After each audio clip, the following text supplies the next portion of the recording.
ఇక్కడ మా పాపకి కినోవా రైస్ ఎలా ఉండాలో చెప్తున్నాను. ఈ కినోవా రైస్ హెల్త్కి చాలా మంచిది. ఎప్పటి నుంచో మా పాప ఈ కినోవా రైస్ తెప్పిద్దాం మమ్మీ అని చెప్తూనే ఉంది. కానీ నేను కొంచెం కాస్ట్లీ కదా అని ఇంకా తెప్పించట్లేదు. ఇంకా ఈసారి మా పాప నాకు తెలియకుండానే ఆర్డర్ ఇచ్చేసింది. ఆపేమో సోనా మసూరి బియ్యం,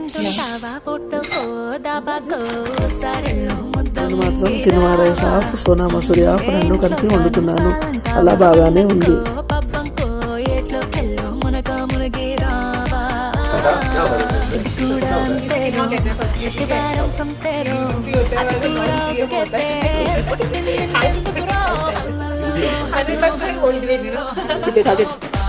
మా పాప వారం క్రితం ఆర్డర్ ఇచ్చినప్పుడు ఈ అమెజాన్ నుంచి రైస్ 600కి వచ్చింది మమ్మీ అని చెప్తుంది.